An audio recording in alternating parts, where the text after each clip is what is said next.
Hello दोस्तों, मैं अंकुल पटेल आप सभी का स्वागत करता हूं अपने इस यूट्यूब चैनल इंटेलिजेंट गुरु भाई अंकुल पटेल। चलिए, आज हम लोग बहुत ही जो है इम्पोर्टेंट टॉपिक के बारे में पढ़ने वाले हैं, जिसका नाम है पॉलिनेशन।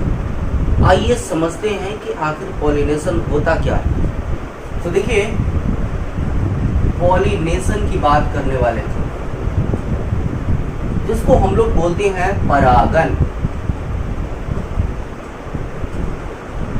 आप लोग पहले भी कभी पढ़े ही होंगे परागन के बारे में, लेकिन आज जो हम बताने वाले हैं बहुत ही आसान तरीके से बताने वाले हैं, और ध्यान से यहाँ पर बस सुनते रहिए और देखते रहिए, आपको जरूर समझ में आएगा।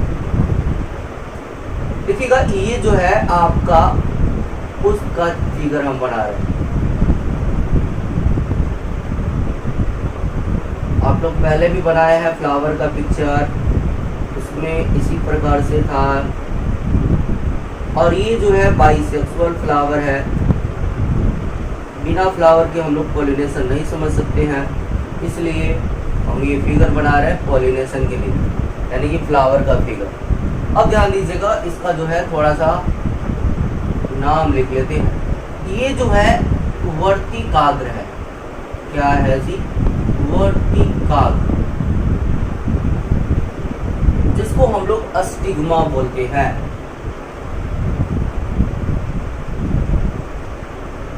और ये जो है परागकोश है, और इसमें निर्माण होता है परागकण का।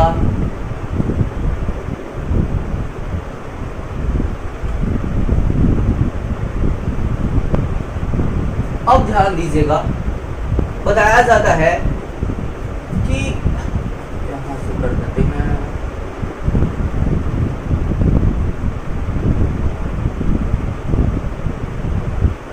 अब बताया जाता है कि आखिर पॉलिनेशन है क्या, परागन है क्या। ये फिगर आपको दिखाई पड़ रहा होगा, पहले भी इसका फिगर आप लोग बनाए होंगे।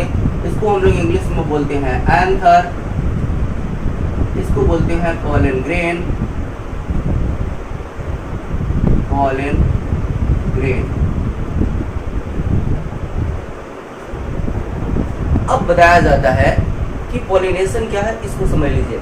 देखिएगा, जब बताया जाता है कि जब पराग कोश से परागकण स्थानांतरित होकर वर्तिकाग्र पे चला जाता है, तो उसी क्रिया को हम लोग बोल देते हैं परागन, यानी कि पॉलिनेशन।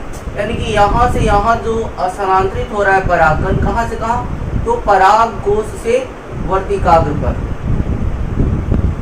तो इसी क्रिया को हम लोग बोल देते हैं पॉलिनेशन। ये चीज याद रखिएगा, क्या बोल रहे हैं, परागन किसको कहते हैं। तो जब पराग कोश से परागकण स्थानांतरित होकर वर्तिकाग्र पर चला जाता है, तो इस क्रिया को हम लोग पॉलिनेशन कहते हैं। और अगर एग्जाम में पूछता है सिर्फ परागन के बारे में, तो पहले आप डिफिनीशन लिख लीजिए कि जब परागकोश से परागकण स्थानांतरित होकर वर्तिकाग्र पर चला जाता है, तो इस क्रिया को हम लोग पॉलिनेशन कहते हैं। और उसके बाद ये फिगर आप बना दीजिए, ज़्यादा भारी फिगर भी नहीं है, तो एकदम 2 मार्क्स में 2 मार्क्स एकदम 100% मिलने वाला है। तो ये चीज़ें आप जरूर याद रखें। अब जो है हम लोग बात करने वाले हैं पॉलिनेशन के प्रकार के बारे में, यानी कि टाइप ऑफ पॉलिनेशन, कितने प्रकार के पॉलिनेशन होते हैं उसके बारे में बात करने वाले हैं। आइए चलते हैं पॉलिनेशन के प्रकार के।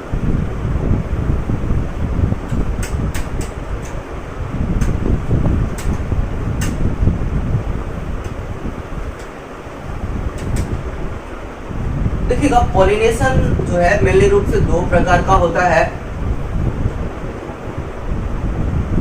एक है सेल्फ पॉलिनेशन,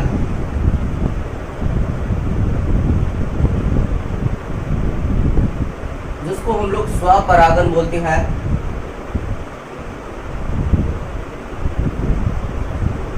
और दूसरा जो है उसको बोलते हैं क्रॉस पॉलिनेशन,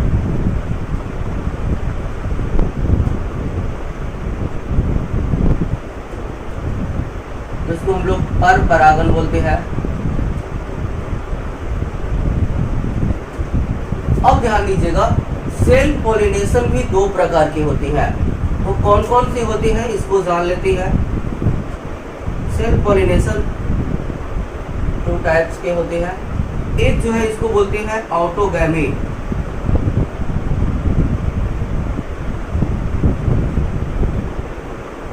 जिसको हम लोग बोलते हैं स्वयुग्मन,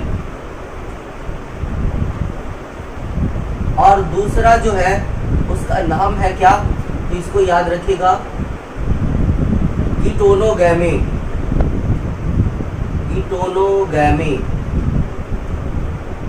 इसको हम लोग बोलते हैं सजातीय पुष्प परागन। सजातीय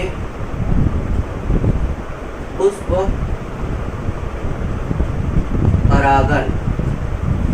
तो ये जो है आप लोगों के लिए जो है क्या है, ये पॉलिनेशन का टेबल हो गया।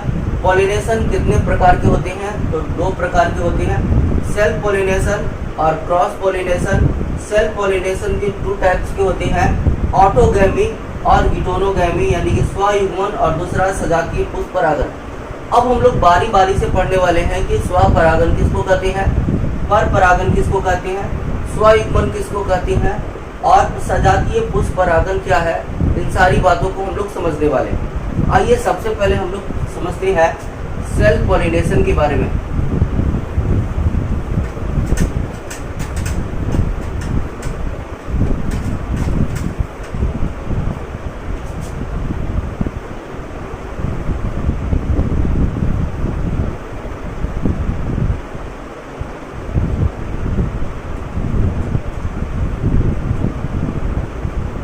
हम लोग बात करने वाले हैं स्वपरागन के बारे में, सेल्फ पॉलिनेशन।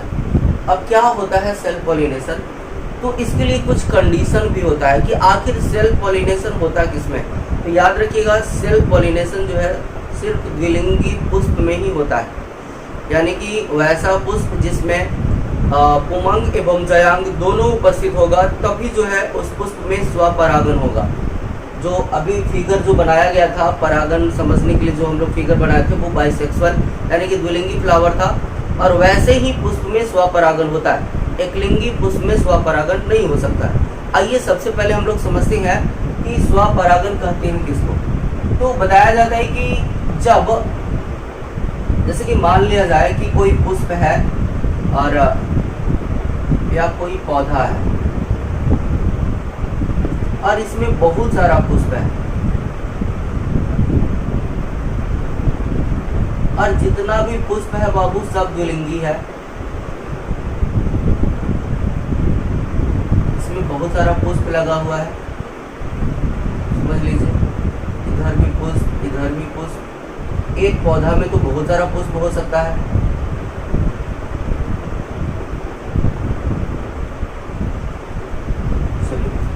अब ये जो है फ्लावरिंग प्लांट है, पुष्प है, द्विलिंगी पुष्प, इसमें ये जो है आपका परागकोश है और ये वर्तिकाग्र है। इस शॉर्ट में हम समझने के लिए आप लोग को बताए हैं और इसको समझने का प्रयास कीजिए।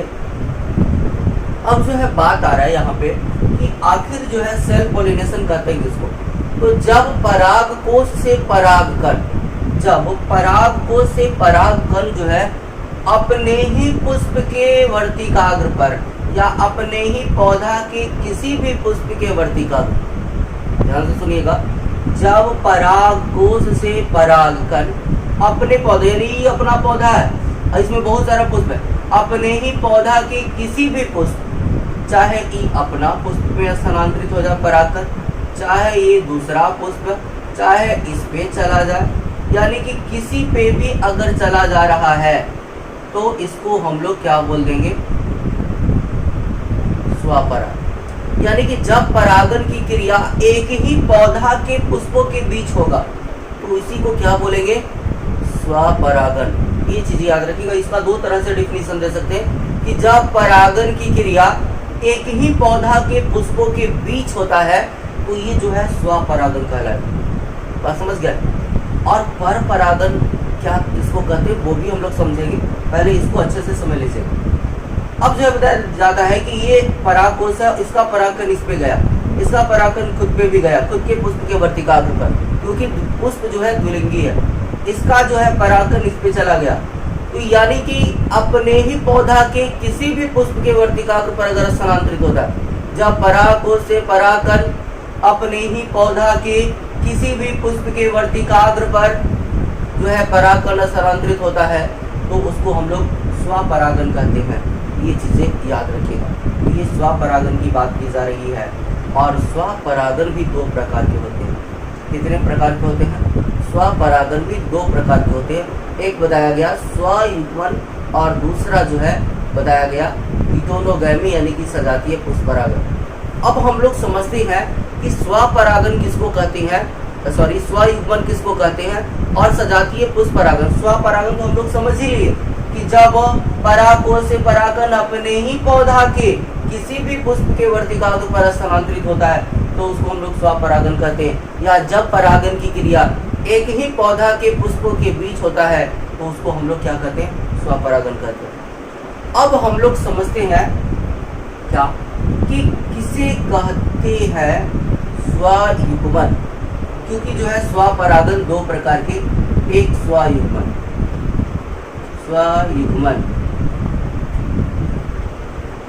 यानी कि इसको ऑटोगैमी बोल रहे थे। अब इसको हम लोग समझते हैं। तो बताया जाता है कि जब किसी पुष्प के परागकोश से परागकण अपने ही पुष्प के वर्तिकाग्र पर स्थानांतरित होता है, यानी कि एक ही पुष्प के परागकोश और वर्तिकाग्र के बीच में परागन की क्रिया हो रहा है तो इसको हम लोग स्वयुग्मन बोलेंगे। यानी कि एक ही पौधा में जो है दूसरा पुष्प पर नहीं, एक ही पुष्प के बीच में जब परागन की क्रिया होगा तब उसको हम लोग क्या बोलेंगे? स्वयुग्मन। यानी कि यहाँ पे देखिएगा ये परागकोश है, इसमें परागकण होगा और ये अपना ही पुष्प के वर्तिकाग्र यानी कि इस पुष्प का वर्तिकाग्र ये है, परागकोश ये है और इस परागकोश से परागकण अपने ही पुष्प के वर्तिकाग्र पे स्थानांतरित हो रहा है तो इसको हम लोग बोलेंगे स्वयुग्मन। यानी कि जब परागकोश से परागकण अपने ही पुष्प के वर्तिकाग्र पर स्थानांतरित होगा तब उसको हम लोग स्वयुग्मन कहते हैं, यानी कि ऑटोगैमी कहते हैं। और दूसरा है सजातीय पुष्परागन। सजातीय पुष्प परागन।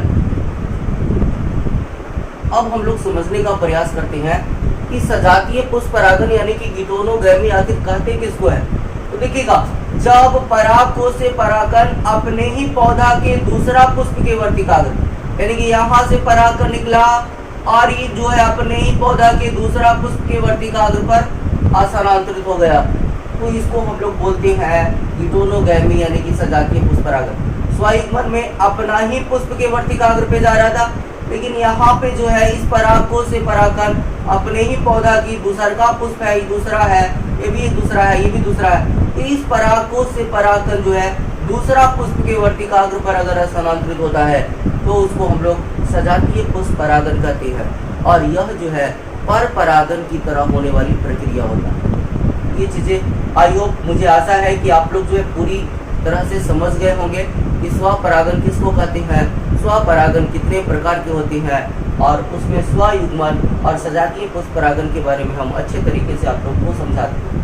तो ये था स्वपरागन के बारे में और इसको आप कॉपी पे नोट कीजिए और अच्छे से इसको याद करने का प्रयास कीजिए, क्योंकि जो है एग्जाम में आने का चांस ज़्यादा रहता है। स्वपरागन, पर परागन, परागन, इसमें से एक क्वेश्चन आपको ज़रूर पूछा जाएगा। तो अभी जो है हम लोग स्वपरागन समझ चुके हैं, आइए अब चलते हैं पर परागन की ओर।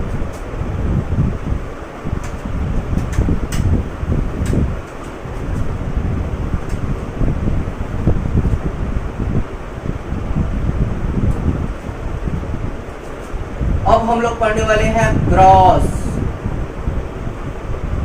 पॉलिनेशन यानी कि पर परागन।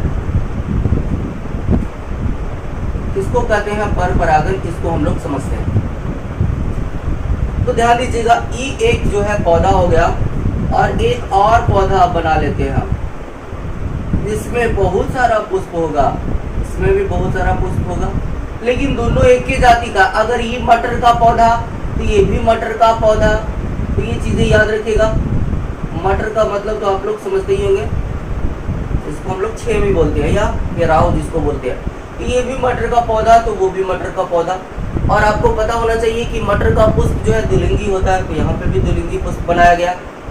अब बताया जाता है कि जब परागकोश से परागकण अपने ही जाति के जब पराग कोश से परागकण अपने ही जाति के दूसरा पौधा के अपने ही जाति के दूसरा पौधा के पुष्प के वर्तिकाग्र पर स्थानांतरित होता है तो उसी को हम लोग क्या बोल देते हैं, पर परागन बोलते हैं। यानी कि यहाँ पे दो पौधा का रहना जरूरी है। एक पौधा के बीच में अगर परागन हो रहा है, एक ही पौधा के पुष्प के बीच में, तब तो उसको हम लोग स्वपरागन का दे रहे हैं।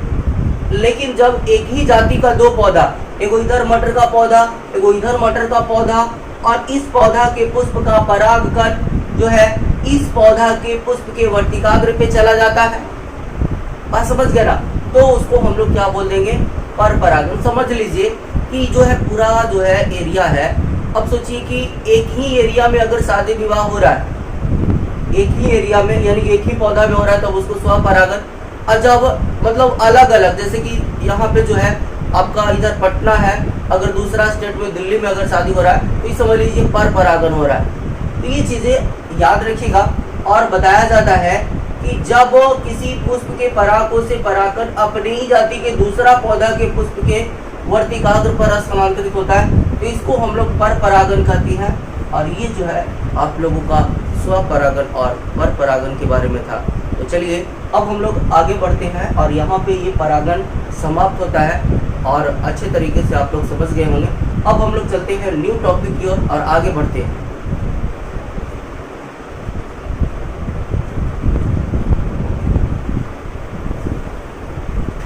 चलिए अब जो है हम लोग पढ़ने वाले हैं स्वपरागन के लाभ और हानि और पर परागन के लाभ और हानि के बारे में हम लोग बात करेंगे। आइए जानते हैं क्या होता है स्वपरागन का लाभ और क्या होता है स्वपरागन का हानि, क्या होता है पर परागन का लाभ और क्या होता है पर परागन का हानि। ये सारी चीज़ों के बारे में अभी हम लोग डिस्कशन करने वाले हैं। तो आइए चलते हैं, शुरू करते हैं स्वपरागन के लाभ से। स्वपरागन के लाभ।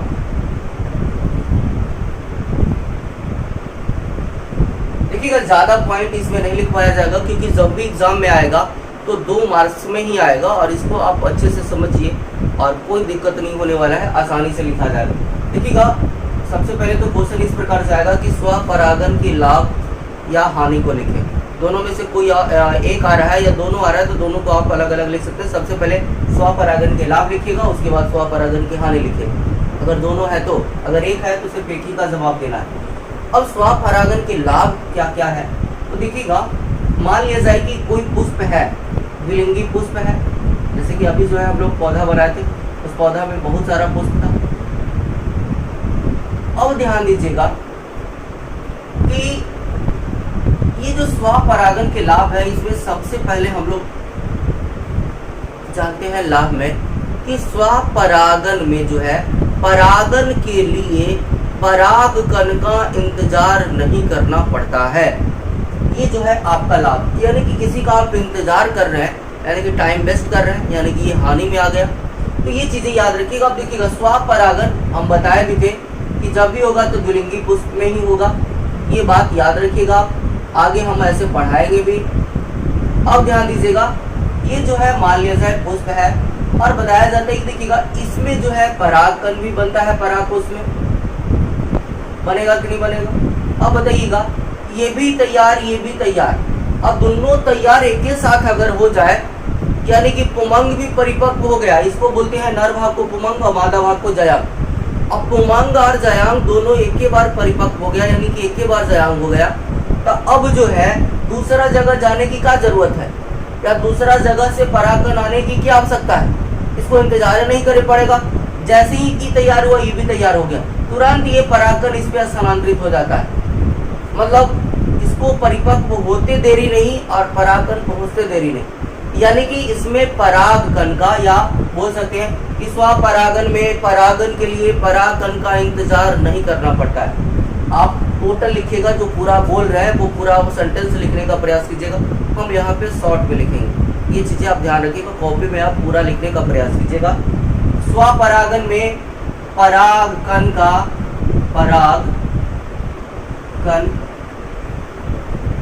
इंतजार परागकण का इंतजार नहीं करना पड़ता है, नहीं करना पड़ता। ये चीजें याद रखिएगा, ये पहला लाभ हो गया। अब बात करते हैं दूसरा अंतर के बारे में। दूसरा इसका क्या होगा, अंतर नहीं बल्कि लाभ के बारे में बात कर रहे हैं। दूसरा लाभ क्या होगा, तो दूसरा लाभ ये है कि इसमें देखिएगा यहाँ परागकण बन रहा और इसको यहाँ पे जाना। अगर दूर जाना होता किसी दूसरा पौधा पे तो परागकण हवा के द्वारा इधर उधर जाके नष्ट भी हो जाता, लेकिन यही नजदीक में ही जाना है, यानी कि सारा परागकण वर्तिकाग्र पे पहुंच जाता है आसानी से और बहुत कम परागकण नष्ट होता है। यानी कि स्वपरागन में जो है परागकण बहुत कम नष्ट होता है, बहुत कम नष्ट होता है। याद रखिएगा, इसमें जो है परागकण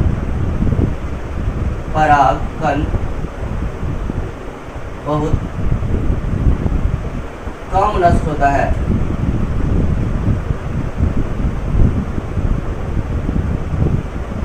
ये चीजें याद रखिएगा। पहला जो है आप पूरा सेंटेंस लिखिएगा, हम बार बार बोल रहे हैं, इतना छोटा लिखिएगा नंबर नहीं मिलेगा, हम तो ऐसे ही लिख दे रहे हैं ताकि आप समझिए, आगे इसका यूज भी करेंगे हम, इसलिए जो है आप ध्यान से यहाँ पे लिखते रहिए।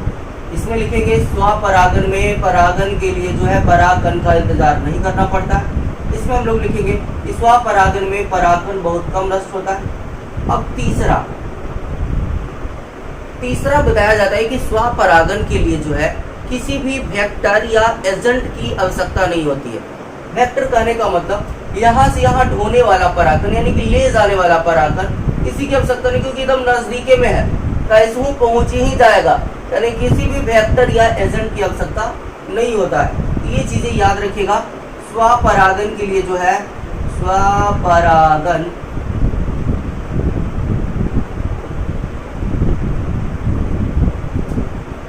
के लिए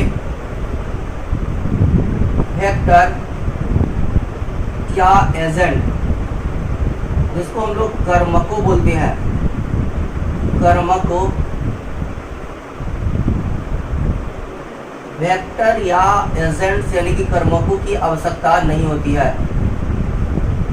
आवश्यकता नहीं होती है। तो ये चीजें याद रखिएगा। स्वपरागन में किसी भी वेक्टर, यानी वेक्टर का मतलब यहाँ पे एजेंट का मतलब ढोने वाला, नहीं यहाँ से परागन यहाँ पहुंचाने वाला, इसमें पहुंचाने की जरूरत ना है, कि एकदम बगले में अपन घरे में बन रहा है तो कहाँ ले जाइएगा। तो ये चीजें याद रखिएगा। अब जो है चौथा नंबर में, इसमें जो है वंशों की शुद्धता बनी रहती है। इसमें वंश, क्योंकि दूसरा वंश का जो है लक्षण ही आ रहा है, इसमें जितना भी है सब एक के वंश के है और सबका लक्षण लगभग एक के समान है, तो इसमें दूसरा लक्षण आ ही नहीं रहा, प्रवेश नहीं कर रहा है, तो वंश में शुद्धता बना हुआ रहेगा ना। ये चीजें याद रखिएगा। इसमें वंशों की शुद्धता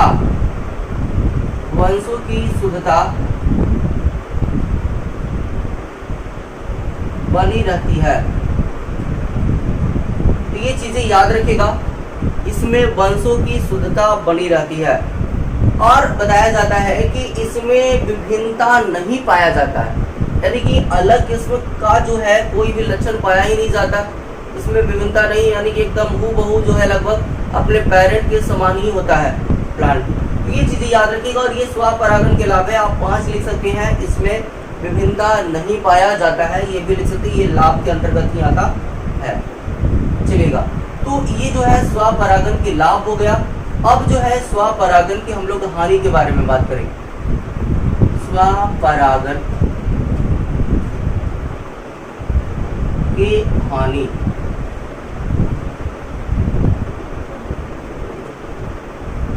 स्वपरागन की हानियां। अब स्वपरागन की हानियां क्या क्या होगा इसके बारे में बात करते हैं। सबसे पहला जो है वो क्या होगा, बताया जाता है कि स्वपरागन में जो है नए प्रजाति के पौधे का विकास नहीं होता, यानी कि इसमें नए प्रजाति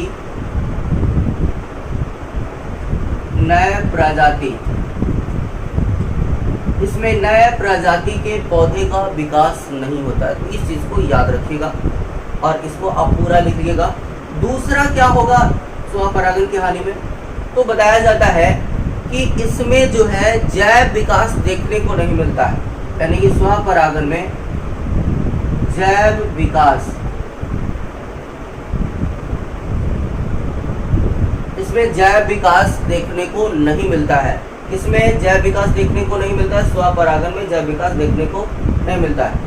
अब तीसरा नंबर में क्या होगा, तो याद रखिएगा बीज का जो उत्पादन क्षमता है वो कम होता है। बीज का उत्पादन क्षमता क्या होगा, बीज का उत्पादन क्षमता, उत्पादन क्षमता कम होता है। ये हो गया।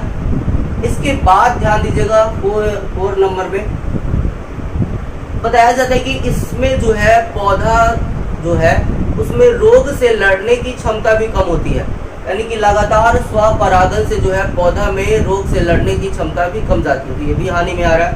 तो इसमें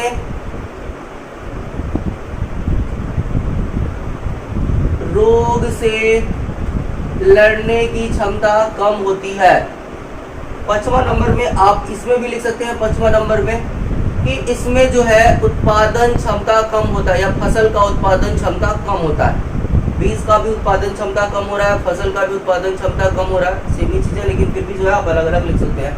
तो ये चीजें याद रखिएगा। स्वपरागन के लाभ और स्वपरागन की हानि के बारे में बात कर लिया गया। अब जब हम लोग जो है पर परागन के बारे में बात करते हैं, तो आइए पर परागन के सबसे पहले लाभ के बारे में बात करते हैं और उसके बाद जो है पर परागन के हानि के बारे में बात करेंगे। देखिएगा यहाँ पे जो है हम लोग ऊपर हेडिंग डाल सकते हैं पर परागन के लाभ। अब ध्यान दीजिएगा पर परागन के लाभ लिखने के लिए जो है अब यहाँ पे हम लोग आएंगे स्वपरागन की हानि में, तभी जो है हम लोग पर परागन का लाभ लिख सकते हैं। अगर स्वपरागन का हानि आप लोग को याद है तो आसानी से आप पर परागन के लाभ को लिख सकते हैं। कैसे लिख सकते हैं, ध्यान से सुनिएगा। बताया जाता है कि पर परागन में जो है नए प्रजाति के पौधे का विकास होता है। पर परागन के लाभ हेडिंग डाल लेना है आप लोगों को और लिखना है पर परागन, ऊपर में जैसे कि यहाँ पे लिखा हुआ ना पर परागन के लाभ, यानी कि स्वपरागन की हानि को थोड़ा सा चेंज करेंगे तो बन जाएगा पर परागन के लाभ। अब पर परागन के लाभ ऐसे लिखेंगे सबसे पहला नंबर में कि पर परागन में यानी कि इसमें नए प्रजाति के पौधे का विकास होता है, यानी कि पर परागन में नए प्रजाति के पौधे का विकास होता है। ये चीजें याद रखिएगा। दूसरा क्या है, दूसरा है इसमें जैव विकास देखने को मिलता है, यानी कि पर परागन में जैव विकास देखने को मिल जाते हैं, यानी कि जैव विकास इसमें होता है। ये चीजें भी याद रखिएगा। स्वपरागन की हानि में नहीं हो रहा था, ये चीजें याद रखिएगा। बताया जाता है कि इसमें बीज का उत्पादन क्षमता अधिक होता है, इसमें बीज का उत्पादन क्षमता अधिक होता है। किसमें, पर परागन के लाभ में लिखेंगे। ये चीजें याद रखिएगा। 3 गो हो गया आपका लाभ। चौथा, इसमें रोग से लड़ने की क्षमता अधिक होती है। इसमें रोग से लड़ने की क्षमता, जब पर परागन होता है पादपों में तो उसमें जो है रोग से लड़ने की क्षमता अधिक हो जाता है। ये चीजें याद रखें। और 5वां जो है आप ये भी लिख सकते हैं, इसमें जो है फसल का उत्पादन क्षमता अधिक होता है। इसमें फसल का उत्पादन क्षमता अधिक होता है। ये हो गया स्वपरागन की हानि। अगर स्वपरागन की हानि याद है तो आप पर परागन के लाभ को आसानी से लिख सकते हैं। ये हो गया। अब जो है हम लोग बात करते हैं पर परागन के हानि के बारे में। पर परागन के हानि,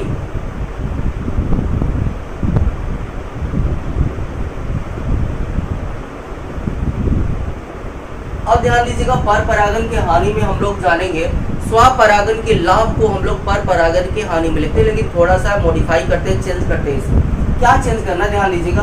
पर परागन का इंतजार जो है नहीं करना पड़ता है। किसमें, स्वपरागन के लाभ में हम लोग लिखते, लेकिन स्वपरागन के लाभ में हम लोग लिखते हैं कि परागन में जो है परागन के लिए जो है परागकण का इंतजार नहीं करना पड़ता है। लेकिन पर परागन की हानि में लिखेंगे कि पर परागन में परागन के लिए परागकण का इंतजार करना पड़ता है। स्वपरागन में परागन के लिए परागन का इंतजार नहीं करना पड़ रहा था। यहाँ पे देखिए लिखा हुआ भी है स्वपरागन के लाभ में कि स्वपरागन में परागन के लिए जो है परागन का इंतजार नहीं करना पड़ता है। ये चीजें हो गई। लेकिन पर परागन में जो है परागन के लिए परागन का इंतजार करना पड़ता है, तो इस बात को याद रखिएगा।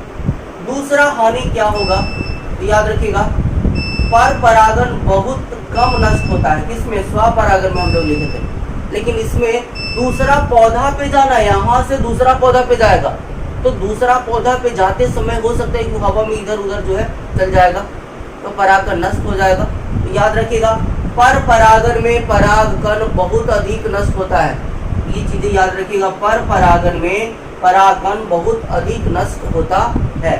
चलेगा अगला तीसरा नंबर, स्वपरागन के लिए वेक्टर या एजेंट की आवश्यकता नहीं होती है। स्वपरागन के लिए बताया जा रहा है, लेकिन पर परागन के लिए जो है वेक्टर या एजेंट की आवश्यकता होती है, क्योंकि यहाँ से जाना है दूसरे जगह, इसको हवा के द्वारा कोई ले जाएगा या कोई कीट ले जाएगा या किसी न किसी माध्यम के द्वारा ही जाएगा। इसमें वेक्टर या एजेंट की आवश्यकता होती है। चौथा में है, इसमें वंशों की शुद्धता बनी रहती है। लेकिन पर परागन में कैसे बना रहेगा? इसमें तो दूसरा पौधा पर से परागकण आ रहा है, और दूसरा पौधा का कैसा गुण या लक्षण है, तो दोनों जो है आएगा तो मिक्स हो जाएगा, तो वंश की शुद्धता वो खराब कर देता है। इसलिए पर परागन में जो है वंशों